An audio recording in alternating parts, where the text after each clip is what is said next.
Reasoning की, तो logical reasoning के तहत आपने क्या क्या सीखा सर? आपने सीखा लॉजिकल रीजनिंग में सबसे पहला चैप्टर सिलॉग। सिलॉग है ना? सिलॉग को हिंदी में हम क्या कहते हैं भैया? इसे कहते हैं न्याय निगमन। न्याय निगमन। तो आपने पहला चैप्टर पढ़ा इसमें सिलॉग, ठीक है। उसके बाद आपने पढ़ा स्टेट कार्यवाही, कथन एवं कार्यवाही। एक्शन को कोर्स ऑफ एक्शन भी कहते हैं यहाँ पे। तीसरा आपने पढ़ा क्या भाई, क्या बातें हो रही, यहाँ ध्यान दीजिए। तीसरा आपने क्या पढ़ा, मैं आप लोग रहा हूँ, बताइए तीसरा क्या? Statement and argument. कई लोग तो चैप्टर ही भूल जाते हैं पढ़ने के बाद कि सर इसको पढ़े थे, अच्छा पढ़े थे क्या? हाँ, क्या पढ़े थे? आर्गुमेंट। इसे कहते हैं कथन एवं तर्क। आर्गुमेंट करते हैं, अपना अपना तर्क देते हैं। चौथा क्या पढ़े थे? हाँ, कंक्लूजन। कंक्लूजन, कथन एवं निष्कर्ष। क्या कंक्लूजन निकल रहा है, क्या निष्कर्ष निकल रहा है, ये सब आपने सीखा। उसके बाद अगला चैप्टर आपने सीखा स्टेटमेंट एंड अजम्पशंस। अजम्पशंस, कथन एवं पूर्वधारणाएं। पूर्वधारणाएं, इसको अवधारणा भी कहते हैं, ठीक है, पूर्वधारणाएं। इसे अवधारणा भी कहते हैं, अनुमान भी कहते हैं, ठीक। उसके बाद आपने सीखा cause and effect. Cause and effect, कारण एवं प्रभाव। कारण एवं प्रभाव। और आज आप इसमें अंतिम चैप्टर पढ़ेंगे decision making. Decision making. Decision making,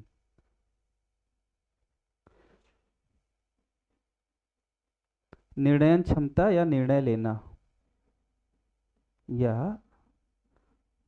निर्णय लेना कहते हैं इसे, ठीक है। निर्णय क्षमता या निर्णय लेना।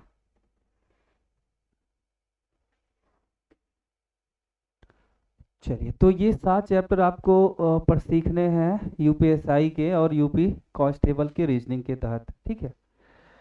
अब इसमें से आपने देखा कि सर हमने सिलॉग सीख लिया बाय कौन से मेथड से, बाय वेन डायग्राम मेथड से। हमने स्टेटमेंट एंड एक्शन सीखा। एक्शन मतलब कार्रवाई। अगर थोड़ी सी बात की जाए कि किस तरह की कार्रवाइयाँ उचित होती हैं, किस तरह की कार्रवाइयाँ उचित नहीं होती हैं, तो क्या बताएंगे आप? हाँ, जो संवैधानिक हो, विधिक हो, न्यायिक हो, वे उचित होते हैं। सबसे पहला तो ये बताना कि सर जो कठोर कार्रवाइयाँ हैं ना, वो उचित नहीं है। मृदुल कार्रवाइयाँ ही उचित होती, जिसमें एक सुधार का मौका हो। लेकिन कठोर कार्रवाई भी उचित हो जाती है जब देश की रक्षा, आत्मरक्षा, है ना, या फिर कोई ऐसा सिचुएशन बन गया कि जहाँ पे अपराधी है, वो अपराधी है, अंदाजा नहीं है, अपराधी है, और वो कोई घटना करने वाला है, तो वहाँ कठोर या तत्काल एक्शन लेना पड़ता है कि नहीं? और कौन सी कार्रवाइयाँ उचित होती हैं, अनुचित होती हैं? अगर तुलना करके कार्रवाई कर रहे हो कि उसके साथ ऐसा हुआ था तो इसके साथ भी ऐसा किया जाए, वो क्या होता है? अनुचित होता है। उस देश ने ऐसा किया तो हमारे यहाँ भी ऐसा होगा, ये क्या होता है? अनुचित होता है। और हाँ, ऐसे कार्रवाइयाँ जिनमें केवल एकमात्र बस यही लिखा हो, वो भी क्या होते हैं? अनुचित होते हैं। और हाँ, चमत्कार, रहस्य, जादू, करिश्मा जैसे शब्द हों और हाँ, हीरो नहीं बनना है, टीम वर्क के साथ काम करना है ना, सिंघम नहीं बनना है। वो फिल्म है, वो रियल नहीं है, वो रियल लाइफ है। रियल लाइफ में तुम्हें ही खुद पीट देंगे और मार के क्या कर देंगे? लाटा, ना। तो वो चीज़ें नहीं करना है। चलिए, अब मुझे बताइए स्टेटमेंट एंड आर्गुमेंट में, कथन एवं तर्क में कैसे तर्क जो है वो अनुसरण करते हैं, कैसे तर्क अनुसरण नहीं करते हैं। बताएं, आप सब पढ़ाया गया है, आपको अभी नहीं याद है, रिवीजन करते नहीं हो। हाँ हाँ, कौन सा तर्क जो है वो प्रबल है, कौन सा तर्क प्रबल नहीं है, दुर्बल है, ठोस तर्क, कमजोर तर्क। हाँ हाँ, तार्किक हो, तार्किक हो, वैज्ञानिक दृष्टिकोण लेके चलता हो, परंपरा रूढ़वादी वाला ना हो, है ना, स्पष्ट प्रासंगिक हो, भ्रामक न हो, और कथन से संबंध, हाँ वही, और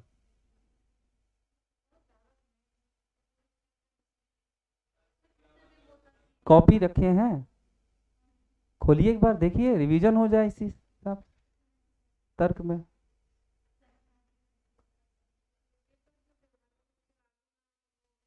हाँ हाँ, भूत भविष्य, इसको तो भूल ही गए। आ भूत भविष्य वाले तर्क, वो 10वें में फेल हुआ, इसका मतलब 12वीं में भी फेल होगा, यूपी कांस्टेबल परीक्षा में, सही परीक्षा में फेल होगा। नहीं सर, आप भूत भविष्य नहीं देख सकते हो, है ना, कब वो मेहनत करने लग जाए, कब उसकी किस्मत चमके। किस्मत तो नहीं कहना चाहिए, क्योंकि इसमें तो भाग्य को प्रायोरिटी नहीं मिलती है, ओनली मेहनत को। और बताइए कुछ, चलिए ठीक है, कंक्लूजन में बताइए कौन से निष्कर्ष जो है वो अच्छे होते हैं जो अनुसरण कर रहे हैं, पॉजिटिव से पॉजिटिव, निगेटिव से निगेटिव, और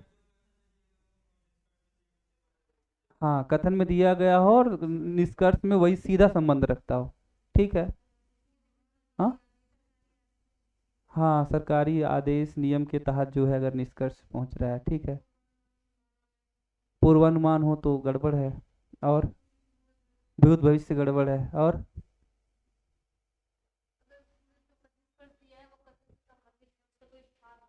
हाँ उसी का भाग है तो वो अनुसरण करेगा। हाँ ठीक है, पूर्व धारणाएं सेम वैसे निकलती हैं जैसे निष्कर्ष। कारण एवं प्रभाव कल आपने सीखा ना, कारण एवं प्रभाव, कॉज एंड इफेक्ट क्या होता है, थोड़ा सा बताएंगे। इसमें दो या दो से अधिक कथन भी हो सकते हैं, और अगर दो कथन है तो उनमें से कोई एक कारण होता है और एक उसी से पड़ने वाला प्रभाव होता है, एक वजह होती है, एक उसका इफेक्ट होता है, परिणाम होता है। लेकिन कभी कभी दोनों ही दोनों ही प्रभाव होते हैं, इफेक्ट होते हैं किसी एक ही कारण के, और कभी कभी दोनों ही प्रभाव होते हैं लेकिन स्वतंत्र कारण के, दोनों के कारण अलग अलग हो सकते हैं, और कभी दोनों ही स्वतंत्र कारण होते, प्रभाव होता ही नहीं। थोड़ा सा टफ होता है ना ये, प्रैक्टिस करना पड़ेगा। अब पढ़ना है आपको क्या, आज आज आपको सीखना है डिसीजन मेकिंग। अब बात करें आपके यूपीएसआई एग्जाम में और यूपी कांस्टेबल एग्जाम में, अच्छा हाँ एक गुड न्यूज़ है आप लोगों के लिए, कांस्टेबल वैकेंसी है ना, अखबारों में कुछ सुगबुगाहट हो रही कि दिसंबर में आने वाली है ना, और आएगी ये मान के चलो, ये आना ही आना है। अब इसको चुनाव नजदीक है तो भर्तियां तो आएंगी, लेकिन क्या आपकी तैयारी अच्छी हो चुकी है? अभी तो मुझे नहीं लग रहा है, अभी मैं चैप्टर यहाँ पढ़ाता हूँ, यहाँ पहुँचता हूँ, आप भूल जाते हो कि सर उसमें कॉन्सेप्ट क्या था, कहाँ अच्छा है।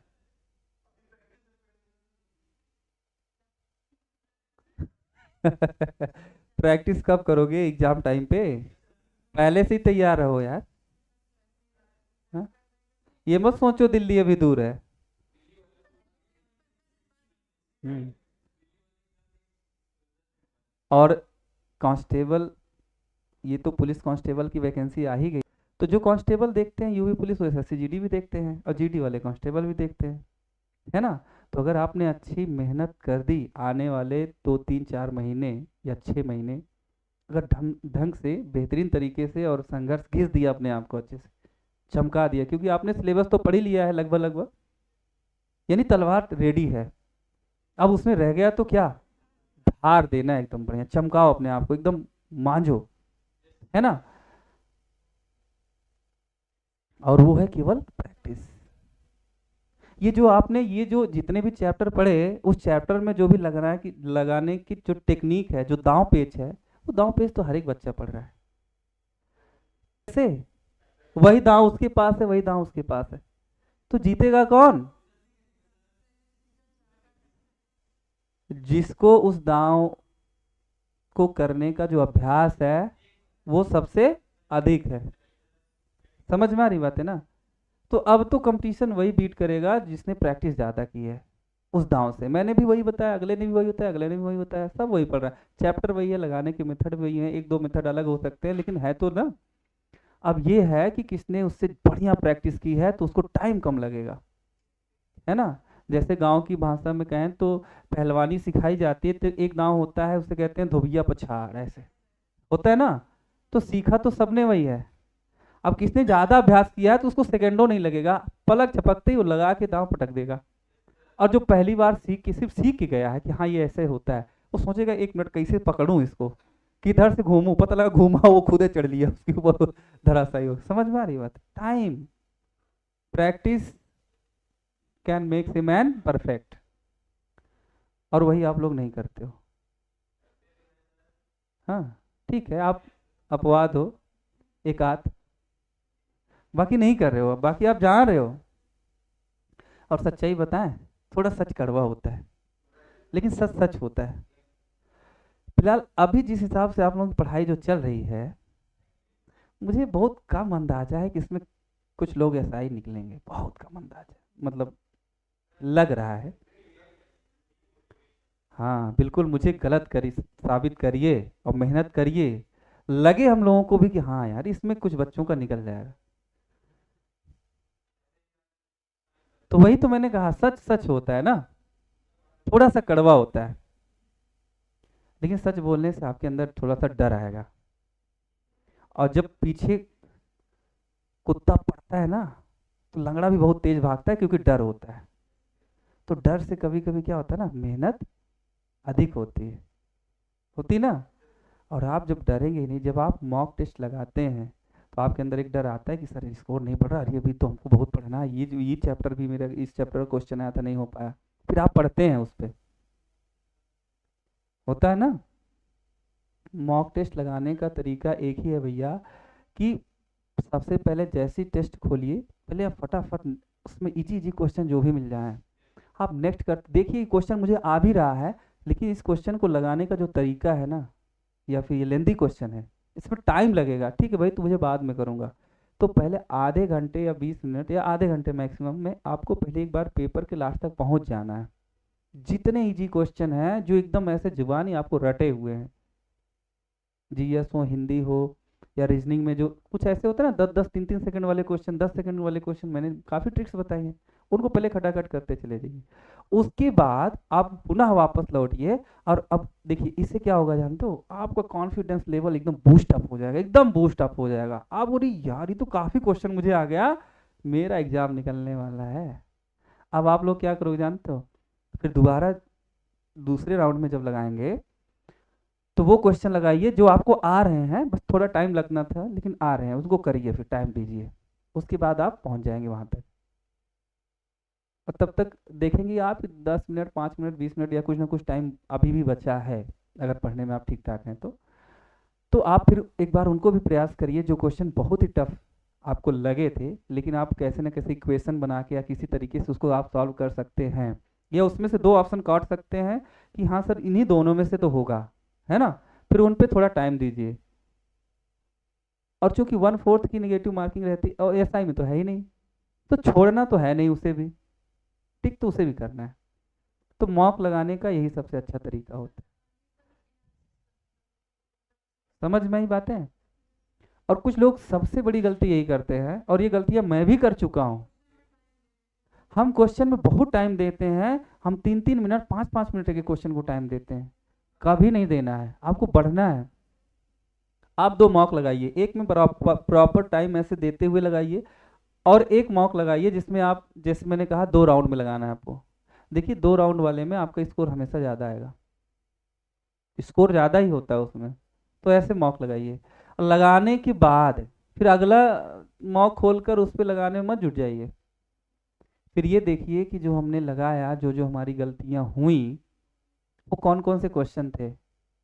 फिर देखेंगे तो एक दो उसमें सिली मिस्टेक होंगे आपके, दो चार, कि अरे इसको तो मुझे पता था, यहाँ मैंने गलती कर दी, इसको तो ऐसे लगाना था। तो पहले उसको, उसके बाद देखिए कि जो क्वेश्चन मुझे नहीं आए वो कैसे लगाए जाते हैं, अब वो किस चैप्टर के हैं, उस चैप्टर को खोलो। फिर उस 3-4 दिन मॉक ही मत लगाओ, पहले जो जो चैप्टर के क्वेश्चन आए थे उन चैप्टर को जाके अच्छे से 2-3 दिन में, 4 दिन में, एक हफ्ते में, जितना टाइम आपको लगता हो, एक दिन में उसको पहले अच्छे से क्लियर करिए वो चैप्टर। पता चला कि आपके SI CI के 3 क्वेश्चन आए हैं और तीनों आपके गलत हुए, तो अब आपको क्या करना है, अगला मॉक देना है? नहीं, अब आपको SI CI 3 दिन पढ़ना है। बढ़िया उसको पढ़िए, फिर से देखिए कहाँ क्या त्रुटियां रह गई, क्या कमियां रह गई, सुधार करिए, फिर से मॉक लगाइए। और देखिए कि इस बार जो SI CI का आया, या फुल मॉक देने के पहले उसका एक क्या कहते हैं, सेक्शनल नहीं, चैप्टर टेस्ट लगा दीजिए, ऐसे करके आगे हम्म।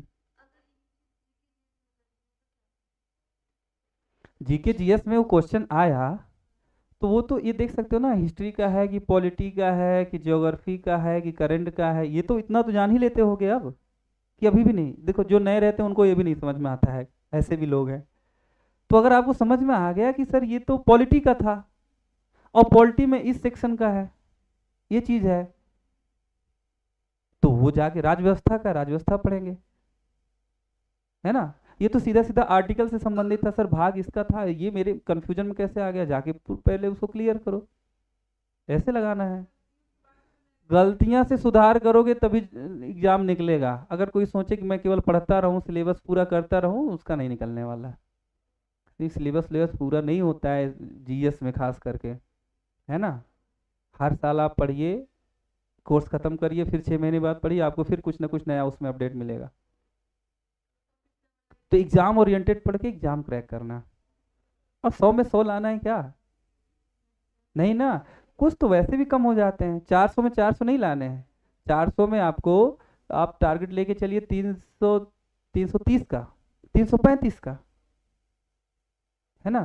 तो कुछ तो क्वेश्चन वैसे भी छोड़ने ही है, या गलत होंगे तो कोई दिक्कत नहीं है ना। तो प्रेशर नहीं लेना है, बिना प्रेशर लिए अब आराम को से आपको ये चीज़ करना है। एनालाइज जरूर करिए कि वो किस चैप्टर, अगर वो करंट का क्वेश्चन छूटा है तो आप करंट उठा के पहले खत्म करिए, करंट को फिर से एक बार तैयार करिए, उतने लेवल तक जाइए।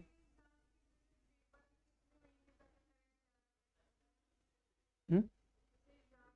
देखो ये कहना पाना संभव नहीं है, कारण क्या है, अब जैसे उसने पूछ लिया कि ये पुरस्कार हाल ही में किसको मिला था, और वो पुरस्कार 3 साल पहले मिला था, उसके बाद अभी तक किसी को मिला ही नहीं है, तो वो तो हाल ही हुआ ना।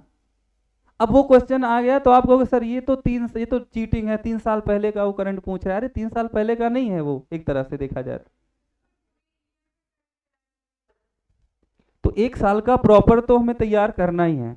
उसके बाद जो अवार्ड्स वगैरह हैं या क्या उपाधि, जो जो भी चीज में कितने साल पहले मिला था और कौन है वो, ना, ये सब भी देखना रहता है।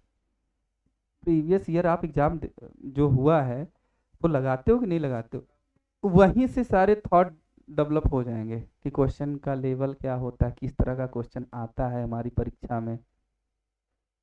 अगर करंट भी पूछता है तो किस तरह का करंट पूछता है।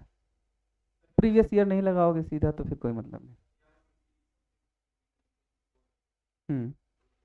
पूरी तरह से छोड़कर नहीं हो सकता है, और पूरी तरह से छोड़ो क्यों यार, कुछ ना कुछ तो वैसे भी आता रहता है। हाँ, समझ में आ रही बात है, कुछ ना कुछ तो वैसे भी आता रहता है। और अच्छा ठीक है, मान लेते हैं आप किसी भी सब्जेक्ट को पूरी तरह से छोड़ना चाह रहे हैं, तो क्या कोई ऐसा सब्जेक्ट भी है आपके पास, एक दो सब्जेक्ट जिसमें पूरी तरह से 40 में 40 ला सकते हैं? कुछ तो गड़बड़ हो जाएंगे ना। तो यहाँ ला नहीं सकते तो वहाँ छोड़ने की बात क्यों कर रहे हो? भाई यहाँ की भरपाई तो वही करेगा ना।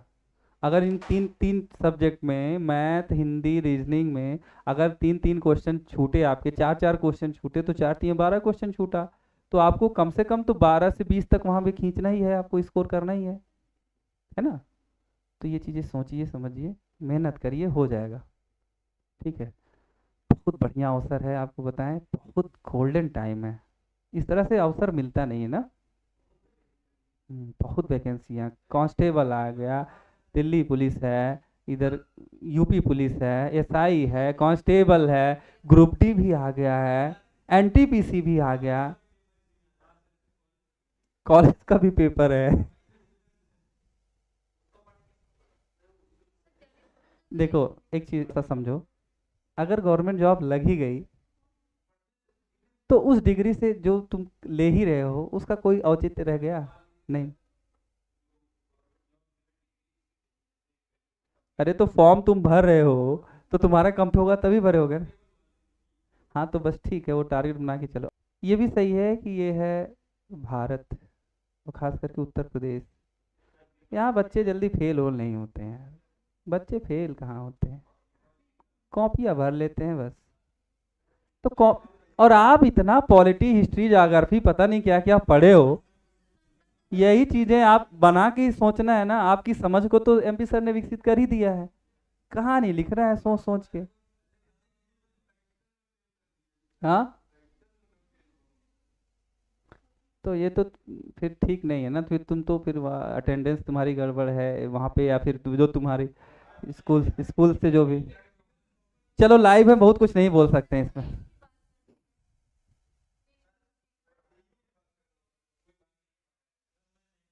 देखिए, तो फिर आप दो नाव पे कदम रख रहे हैं तो आप जान ही रहे हैं ना क्या होने वाला है।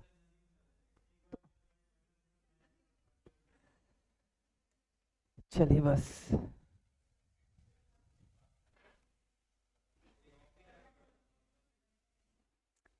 वो थ्री इडियट में कहता ना कि समय भी था, ट्रेन भी खड़ी थी, कॉपी उठाना था, केवल पहुंच जाना था, साला पछताओगे जीवन भर। तो वही है कि समय भी है, अवसर भी है, तो 3-4 महीने की पढ़ाई है, 3-4 महीने ढंग से पढ़ लो, जीवन एकदम बिंदास कटने वाला है आगे लाइफ का, और ये 3-4 महीने ही आपका जीवन डिसाइड करने वाला है कि आगे आप सुखमय जीवन व्यतीत करोगे कि दुख और कष्टों में ही पड़े रहोगे ना। तो 3-4 महीना अच्छे से मेहनत कर लो भाई। जानते हो, किताबों ने कहा कि 6 महीने मेरे सामने सर झुका के पढ़ लो, और मैं वादा करती हूँ कि जीवन पर सर झुकने नहीं दूंगी। तो 5-6 महीने की बात है, मेहनत कर लो, इतना भी नहीं कर सकते? कौन सा मेहनत है, ये कोई मेहनत है? जरा सोचो, एक बच्चा बार बार फेल हो रहा था, बार बार असफल हो रहा था, और निकला घर से, 3 दिन पहले ही उसका रिजल्ट आया था, असफल था, घर से निकला, फ्रस्ट्रेशन में था, और जा रहा था, रास्ते में उधर से सामने से एक, उसी के आस पड़ोस में से ही कोई व्यक्ति थे, बुजुर्ग थे जो किसान थे, और कहीं से दिहाड़ी करके वापस लौटे थे, और पूछे बेटा क्या हुआ, कहे उदास तुम लग रहे हो आज, आज तुम्हारा वो जो हंसता खिलखिलाता चेहरा वो मुरझाया क्यों लग रहा है मुझे। उन्होंने, और इतना पूछा, उनको लग गया गुस्सा उस लड़के को, क्योंकि वह असफल हुआ था, बार बार असफल हो रहा था, उसके अंदर जितना भी वो गुस्सा था, जो भी भड़ास अंदर निकली थी, वो उन्हीं के ऊपर झाड़ दिया। खूब सुनाया जा रहा है, या आपको क्या पता मैं कितना टेंशन में हूँ, कितना संघर्ष कर रहा हूँ, एक भी परीक्षा नहीं निकल रहा है, ये हुआ हुआ, दुनिया भर का सुना देता है कि हमारे संघर्ष को आप क्या जानो, ये हुआ हुआ। और अंकल जी एकदम गंभीरता से सुने जा रहे हैं, थोड़ा सा मुस्कुराए भी जा रहे हैं, गंभीरता से सुने जा रहे हैं, थोड़ा सा मुस्कुराए भी जा रहे हैं। और जब उसका सारा गुस्सा निकल गया ना, भड़ास निकल गया, कभी भी आप भी ये चीज़ अप्लाई करिएगा कि सामने वाला गुस्सा है ना, तो आप भी पलट के जवाब मत दीजिए, उसे गुस्से को सुन लीजिए, पहले सुन लीजिए, जितना है उसके मन में निकल जाए, उसके बाद आप जो भी कहेंगे ना, वो बहुत ध्यान से सुनेगा, ठीक है। तो उसके बाद उन्होंने मुस्कुराए और बोले कि बेटा, कमरे के नीचे पंखे में, एसी में, मेज कुर्सी लगा के खाना भी मिल रहा है, कपड़ा भी मिल रहा है, पिता माता की छत्र छाया भी बनी हुई है, और किताबों के साथ जिसमें ज्ञान भी मिल रहा है, तो आनंद भी आ रहा है कुछ चीज़ों में, है ना। अगर ये तुम्हारे नज़र में ये संघर्ष है बेटा, तो आज से कुछ साल बाद क्या होने वाला है जानते हो? हम लोग जैसे जीवन काट रहे हैं ऐसे काटना पड़ेगा। आपको क्या लगता है कि मेरा जीवन, हम लोगों के जीवन से ये ज़्यादा आप लोग संघर्ष कर रहे हो? महीने के मुश्किल 5 से 6 हज़ार, या किसी किसी महीने 9 हज़ार में कमा पाता हूँ, 4-4 बच्चे हैं, उनकी सारी ज़रूरतें, उनको पढ़ाना लिखाना, कपड़ा देना, कापी किताब देना, है ना, घर के भी सारे खर्चे, बूढ़े माँ बाप की भी दवाइयाँ, वो मैं 5-6 हज़ार में कैसे मैनेज कर रहा हूँ। क्या वो संघर्ष नहीं है? और क्या इससे बड़ा आपका संघर्ष है कि शरीर को जलाकर तपाकर मैं 2 वक्त के लिए उनके लिए व्यवस्था कर रहा हूँ, उसमें भी वो नाखुश है। कभी कभी पत्नी जो है ना, खरी खोटी सुना भी देती है कि मेरे बच्चों की ज़रूरतें तुम पूरी नहीं कर पा रहे, मेरा बच्चा ये चाहता है, मेरा बच्चा वो चाहता है, तो मिल गए पता नहीं कहाँ से मुझे। तो वो जो तकलीफ होती है ना कि उन्हीं के लिए वो सब कुछ संघर्ष कर रहा है, फिर सुन भी रहा है कड़वा। क्या बेटा उससे भी है, और मेरे काम में कोई अब मुझे उम्मीद भी नहीं कि मैं बहुत ज़्यादा करके बहुत कुछ बड़ा कर लूँगा, लेकिन आपके संघर्ष में एक आगे लक्ष्य भी तो दिख रहा है, सफलता का, एक प्रसन्नता दिख रही ना, समृद्धि का, कि संघर्ष करो समृद्धि मिलेगी। मेरे मेरे काम में तो भी नहीं दिख रहा है, फिर भी मैं जी रहा हूँ ना मुस्कुरा के। तो क्या इससे बड़ा संघर्ष है तुम्हारा? बच्चे की आंखें खुल गई, अरे ये होने वाला है हमारे जीवन में आगे चल के, अरे बाप, तब तो बहुत समय है, अरे तब तो कर लूंगा, ये कुछ नहीं है मेहनत, ये तो फालतू में अपने दिमाग में टेंशन बना के इसको रख लिया था। और आप जैसे देखते हो ना वैसे दिखता है। आप लोग यहाँ पे लाल रंग दिखिए, दिखाइए मुझे कितने लाल दिख रहे हैं, कहाँ कहाँ लाल कलर दिख रहा है, दिखाइए। रेड कलर कहाँ दिख रहा है? यहाँ दिख रहा है, हाँ ये दिख रहा है, और ये देखिए रेड दिख रहा है, वो देखिए रेड दिख रहा है, हाँ वो भी पीछे कुर्सी रेड कलर की, पेन भी दिख रही होगी रेड कलर की, दिख रही है ना, ये टीका भी लगाई रेड कलर की, दिख रहा है ना, देख लिए। अब मुझे एक बात बताइए कि जब आप रेड कलर को ढूंढ रहे थे तो आपको कहीं ग्रीन दिखा, ब्लू दिख? तब उस समय पर ध्यान आपका रेड पे ही था ना, ग्रीन पे नहीं था, ब्लैक और व्हाइट पे नहीं था। ऐसे जीवन की समस्याएं होती है, अगर आप उस संघर्ष और ये सोच रहे हो अरे ये बहुत टफ है ये संकट, तो आपको कठिनाई कठिनाई कठिनाई ही दिखेगी। और आप सोच रहे हो अरे मौज है यार, खाने को भोजन बढ़िया मिल रहा है, कपड़े मिल रहे हैं, पैसा मिल रहा है, पॉकेट मनी मिल रहा है, छत्र छाया बना है, और ऐसे मजा लेते लेते एक दिन बढ़िया जीवन में सफल हो जाएंगे, तो आपको कहीं कठिनाई नहीं दिखेगी। आप कठिनाई देखते हो इसलिए कठिनाई दिखती है, जो देखोगे वही मिलेगा। बातें समझ में आई? तो कुछ नहीं है, मेहनत कुछ नहीं, संघर्ष कुछ नहीं, मौज है, यही इतना जीवन मौज है। इसके बाद अब तुम जानोगे, इसके बाद जब पूरी तरह से सामाजिक जीवन जियोगे जिम्मेदारियों से भरा, फिर तुम जानोगे कि हाँ संघर्ष क्या होता है, अगर ये संघर्ष लग रहा है तो। अभी तो केवल अपने आप को संभालना है ना, आगे चल के बूढ़े माँ बाप, परिवार, रिश्तेदार, बच्चे, है ना, सारी चीजों को संभालना है। और सबके विचार अलग रहेंगे, हर व्यक्ति मृदुल स्वभाव का नहीं होगा, कोई खरी खोटी सुना देगा, कोई कुछ बोल देगा। और अभी तो मम्मी पापा एकदम दुलार से पाले हैं, अब है मेरे बेटे मेरी बिटिया कैसे बोले आप, ना, तब कोई नहीं होगा इस तरह से। तो ये जीवन आपको संघर्ष में लग रहा है, सबसे बेस्ट लाइफ। और अगर आप पढ़ रहे हो ना तो घर वाले काम भी करने नहीं देते हैं, अरे रहने दो बिटिया हमारी पढ़ती है तुम करो। और घर में जो बच्चे नहीं पढ़ते उनसे काम ज्यादा कराया जाता है, और कहते हैं रहने दो वो पढ़ रहा है, वो पढ़ रहा है, उसको पढ़ने दो, है ना। पढ़ना कहाँ संघर्ष है भाई? हाँ, अगर पढ़ना संघर्ष है तो और सब चीजें क्या है? तो 5-6 महीने हैं, लग जाइए, किस्मत को बदल दीजिए अपने, है ना, कुछ करके दिखाइए। अगर सफलता, ये सरकारी नौकरी केवल इसी बात के लिए नहीं होती है कि सर चलिए ठीक है नौकरी मिल जाएगी, पैसा मिलेगा, लाइफ सिक्योर, नहीं, इसीलिए नहीं है। इसलिए भी सरकारी नौकरी को निकालना है कि साला अगर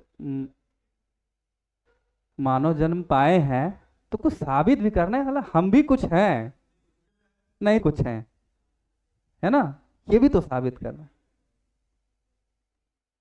पैसा तो भिखारी भी कमा लेगा, ठेला भी लगाओगे ना तो कुछ तो कमा ही लोगे, पैसे के लिए केवल नहीं, अपने आप को साबित करने के लिए। ठीक।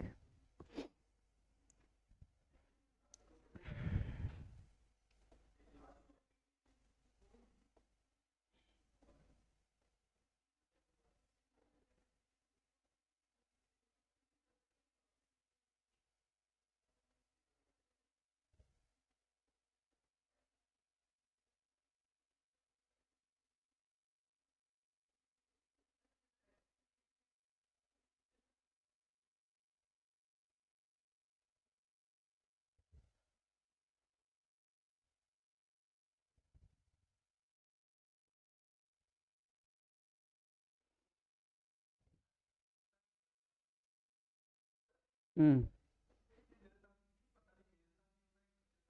क्या होता है? क्या होता है?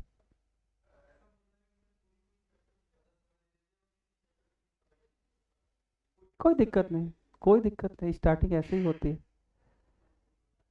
हाँ, स्टार्टिंग ऐसी ही होती है।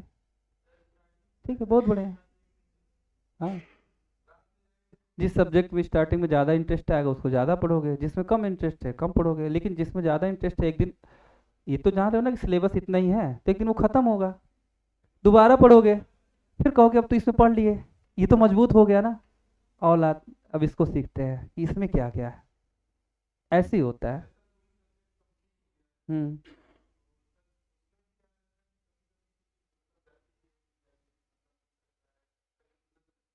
वो तो मॉक टेस्ट से दूर होता रहेगा, वो बीच बीच का काम है, लेकिन प्रॉपर वही थोड़ी ना पढ़ते रह जाओगे ना, फिर नए तो शुरुआत में चीज़ें होंगी, कोई दिक्कत नहीं। चलिए, डिसीजन मेकिंग में अंतर्गत कुछ लिखेंगे कॉन्सेप्ट आप लोग। इस अध्याय के अंतर्गत, इस अध्याय के अंतर्गत, इस अध्याय के अंतर्गत किसी व्यक्ति वस्तु, किसी व्यक्ति या वस्तु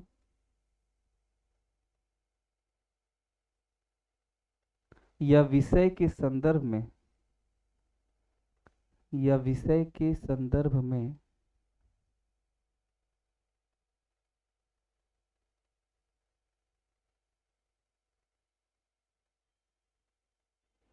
उपलब्ध जानकारियों के आधार पर, उपलब्ध जानकारियों के आधार पर विचार करते हुए,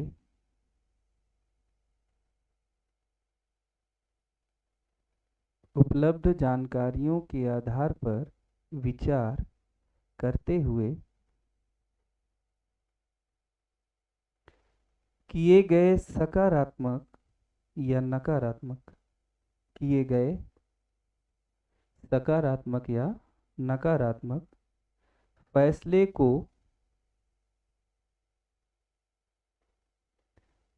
निर्णयन, निर्णयन ब्रैकेट में लिख लेंगे डिसीजन कहते हैं।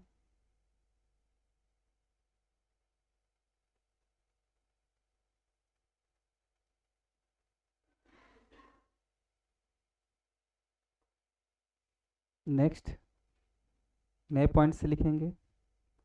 निर्णयन क्षमता पर आधारित प्रश्नों में,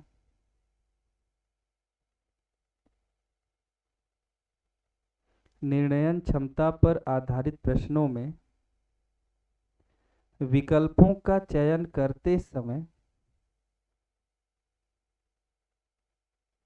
विकल्पों का चयन करते समय अपने व्यवहारिक ज्ञान, अपने व्यवहारिक ज्ञान और अनुभव का प्रयोग करना चाहिए,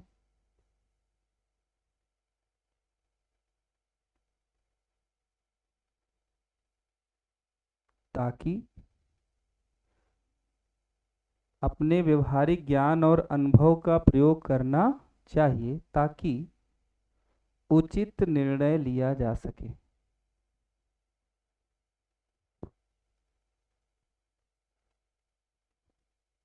उचित निर्णय लिया जा सके।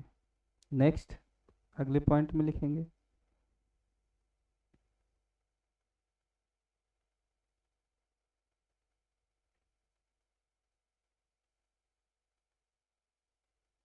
निर्णय लेते समय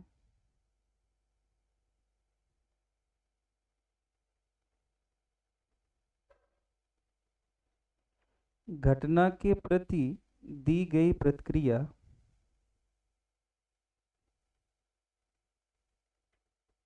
घटना के प्रति दी गई प्रतिक्रिया सकारात्मक होनी चाहिए।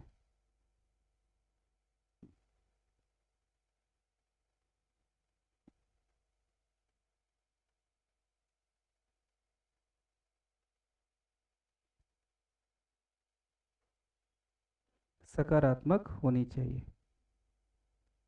नेक्स्ट, अगले पॉइंट में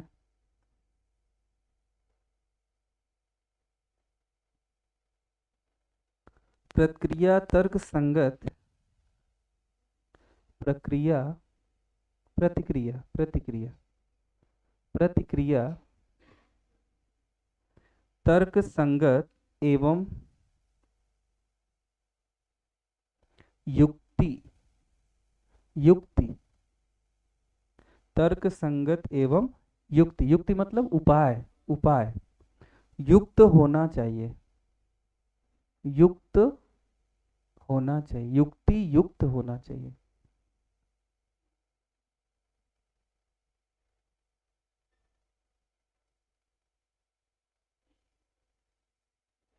नेक्स्ट, आंकड़ा निर्णयन पर आधारित प्रश्नों में आंकड़ा निर्णयन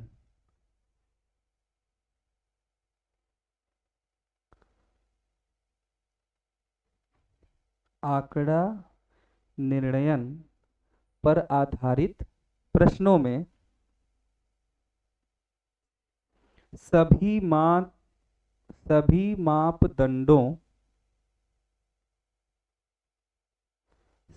मापदंडों का पालन करना आवश्यक है, पालन करना आवश्यक है।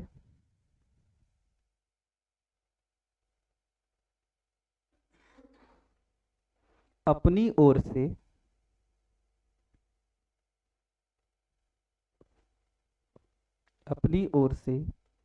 कोई भी पूर्व धारणा एजम्पशन,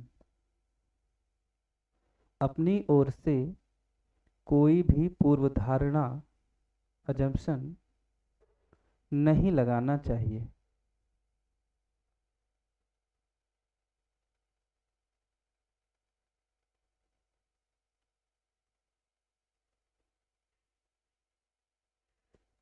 अगर उसमें मापदंड में दिया गया है कि ये डिग्री इस व्यक्ति के पास होना चाहिए, ठीक है, तो और वो उस डिग्री को उसने नहीं किया है, वो वहाँ पे नहीं दिया गया है, तो आप अपने हिसाब से अनुमान नहीं लगाएंगे, हो सकता है किया होगा, इसका चयन किया जाए। ऐसे क्वेश्चन आए थे आपके कांस्टेबल परीक्षा में जो दिए रहे होंगे। अभी क्वेश्चन देखो, देखो बहुत सारी शर्तें दी गई होती हैं कि व्यक्ति ग्रेजुएशन में 60% पास हो, है ना, उसने वो 50,000 रुपये का डीडी मतलब डिमांड ड्राफ्ट दे सकने में सक्षम हो ना, उसने इंटरव्यू में, यानी इंटरव्यू का मतलब क्या होता है, साक्षात्कार प्रक्रिया में 50% न्यूनतम अंक प्राप्त किए हों, लिखित परीक्षा में इतना हो, एज इतना हो, चयन होने में किसी विभाग के किसी पद में चयन करने के लिए एक कुछ शर्तें दी होती हैं, फिर उसकी उप शर्तें भी दी होती हैं। उप शर्तें का मतलब ये होता है कि अगर वह शर्त नंबर 1 पूरा नहीं कर पा रहा है, यानी उसने ग्रेजुएशन में 60% नहीं लाया है, तो उसके पोस्ट ग्रेजुएशन में 60 या उससे अधिक अंक होने चाहिए। इस कंडीशन में उसको जीएम के पास भेजा जाएगा। ऐसी कुछ उप शर्तें भी होती हैं। तो अगर किसी भी व्यक्ति के बारे में जो डिटेल दी गई है वो किसी मानदंड को नहीं पूरा कर पा रहा है, तो उसका चयन नहीं होता है। उस कंडीशन में आप अपने हिसाब से कोई पूर्व धारणा मत बनाइए कि चलिए यहाँ नहीं है लेकिन हो सकता है इतना किया हो, है ना, तो इसमें कोई भी पूर्व धारणा काम नहीं करती है। हाँ, अभी बताएंगे, क्वेश्चन में पहुंचने दो, बताएंगे। जीएम एएम सब नहीं पता है।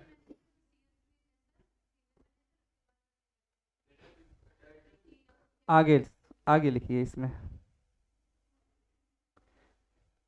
किसी भी तरह के सूचना के अभाव में, हाँ, किसी भी तरह के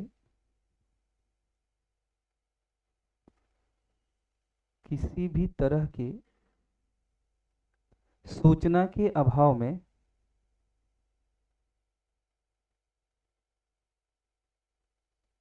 हमेशा, किसी भी तरह के सूचना के अभाव में हमेशा यह निर्णय लें कि निर्धारित नहीं किया जा सकता अथवा आंकड़े अपर्याप्त हैं।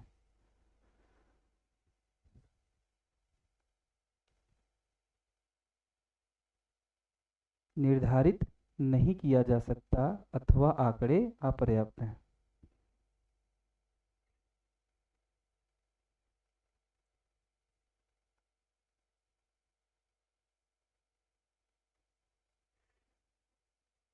नेक्स्ट, किसी भी मुख्य योग्यता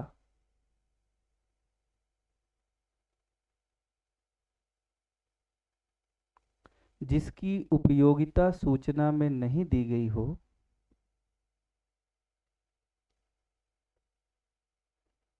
जिसकी उपयोगिता सूचना में नहीं दी गई हो,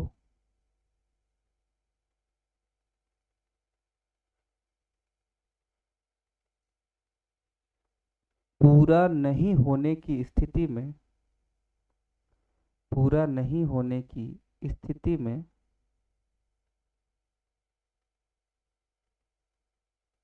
पूरा नहीं होने की स्थिति में हमेशा यह माने कि हमेशा यह माने कि हमेशा यह माने कि उसका प्रवेश नहीं दिया जा सकता, उसका प्रवेश नहीं,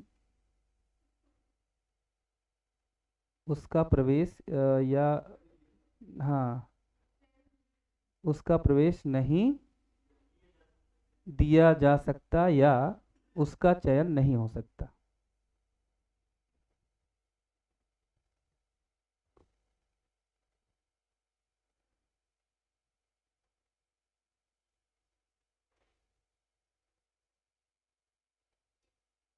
ठीक है, चलिए अब क्वेश्चन पे आते हैं। अब देखिए, आपको बताएं कि इसमें दो टाइप की होती है, एक स्थिति जन प्रतिक्रिया पर आधारित होती है, एक आंकड़ा निर्णय पर आधारित होती है। इसमें भी दो क्वेश्चन जो बनते हैं वो दो टाइप के बनते हैं, दो टाइप के बन जाते हैं। एक होता है स्थिति जन्य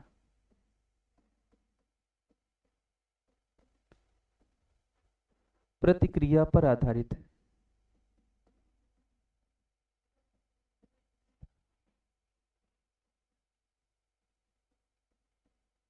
एक ये हो जाता है, और एक टाइप इसमें बन जाता है आंकड़ा निर्णय क्षमता पर आधारित।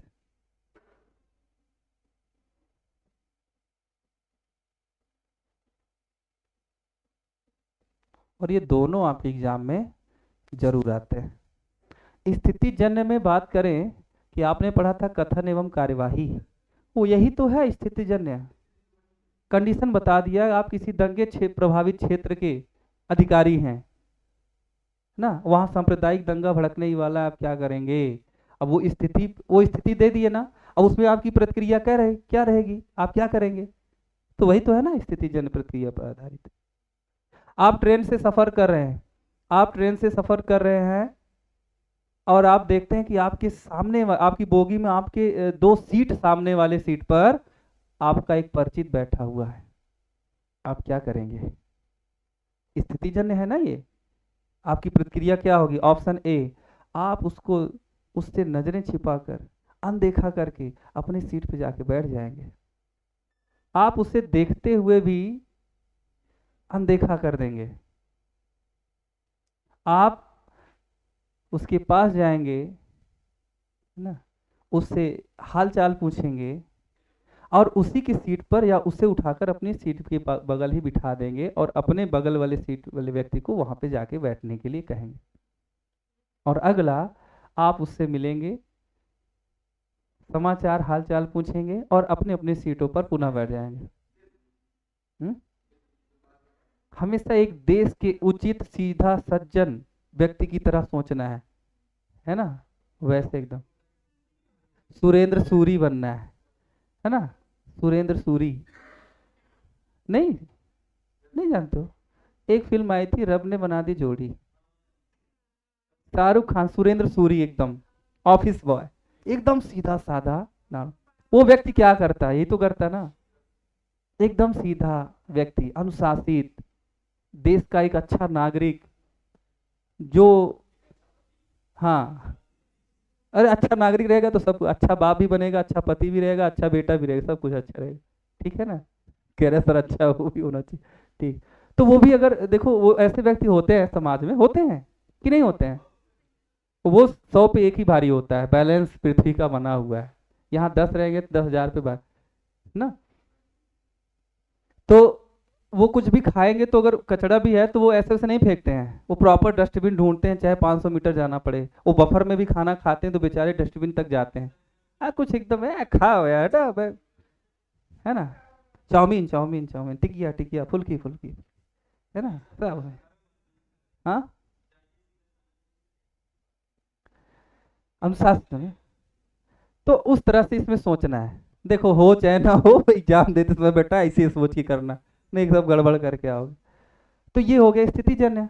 इसको आपने कथन कार्यवाही में सीखा। ये वाला आपको पढ़ना है। और आपने कांस्टेबल परीक्षा दिया होगा तो देखा होगा, क्वेश्चन आया था कि नहीं आया था? आया था ना? हाँ। चलिए क्वेश्चन लेते हैं। हाँ ठीक ठीक ठीक। चलिए एक क्वेश्चन मैं लिख रहा हूँ, आप भी फटाफट लिखेंगे, ठीक है? हाँ एक क्वेश्चन तो लिखना है, ये नोट्स बना रहे हो आप, तो एक आध तो रहेगा ही ना।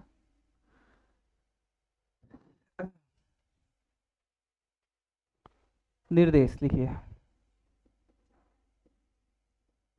निर्देश, एक संगठन में प्रबंधन प्रशिक्षु के चयन के लिए, एक संगठन में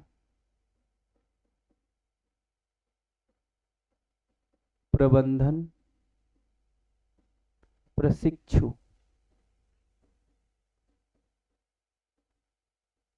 के चयन के लिए, चयन के लिए, प्रबंधन प्रशिक्षु के चयन के लिए निम्नलिखित शर्तें हैं, निम्नलिखित शर्तें हैं।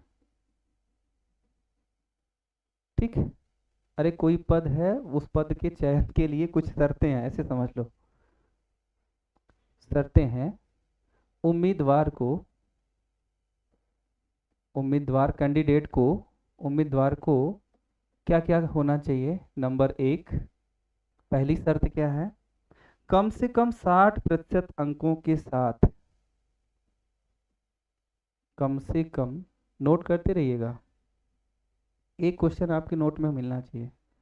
कम से कम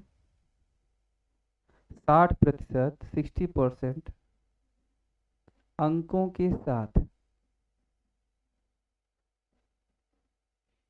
स्नातक, स्नातक,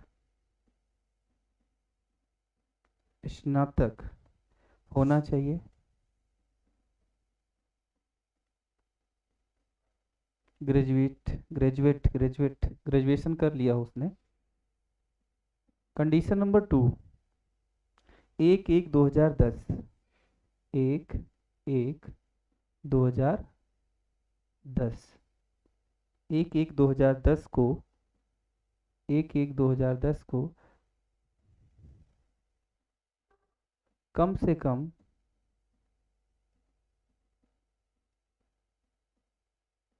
कम से कम 21 वर्ष, 21 वर्ष और अधिक से अधिक 28 वर्ष का होना चाहिए, और अधिकतम 28 वर्ष, अधिक से अधिक 28 वर्ष। ये तो दरोगा वाला एज क्राइटेरिया है ना, 21 से 28। ठीक है? कंडीशन नंबर 3, तीसरी शर्त क्या है? 50,000 रुपए जमानत के रूप में,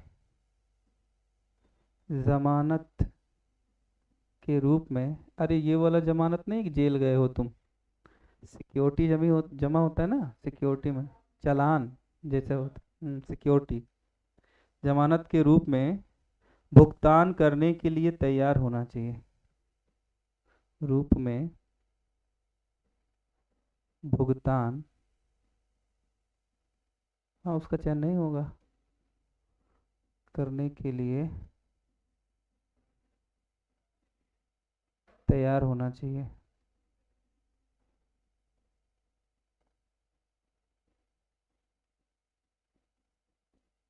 ठीक है, नेक्स्ट चौथा, व्यक्ति 5 है, चयन परीक्षा में कम से कम 40%, चयन परीक्षा में जो एग्जाम होगा उसका कम से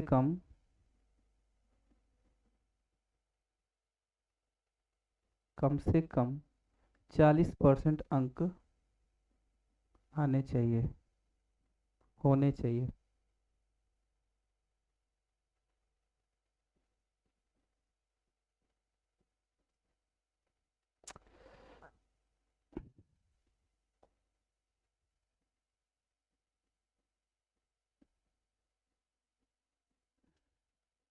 पांचवा शर्त लिखेंगे, व्यक्तिगत साक्षात्कार में, व्यक्तिगत साक्षात्कार, इसका अर्थ क्या है, इंटरव्यू, कम से कम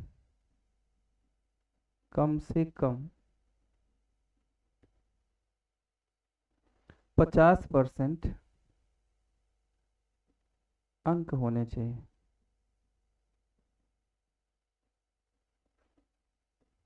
तुम लोग ऐसी दरोगा बनोगे, तुमको यही नहीं पता है फॉर्म भरते समय कुछ शर्तें होती हैं, वो शर्त उसी के हिसाब से फॉर्म भरते हो ना, तो यही शर्तें हैं, ये नोटिफिकेशन है उस भर्ती का, फॉर्म ही नहीं भरे हो तो तैयारी करने कैसे आ गए। ठीक है, कुछ उप शर्तें हैं, कुछ उप शर्तें भी हैं, शर्तों में भी शर्तें। हम्म हम्म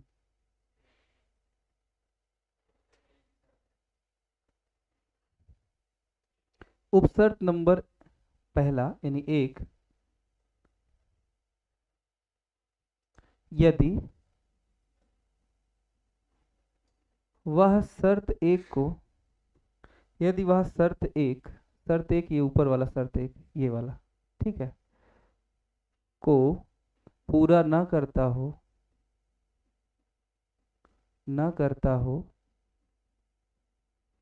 शर्त 1 को पूरा न करता हो, लेकिन स्नातकोत्तर में, स्नातकोत्तर ये क्या होता है, पोस्ट ग्रेजुएशन, स्नातकोत्तर में कम से कम 65% अंक हासिल किए हों, अंक हासिल किए हों,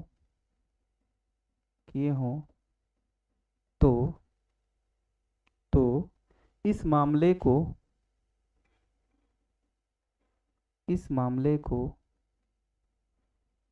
जीएम कार्मिक के पास भेजा जाएगा।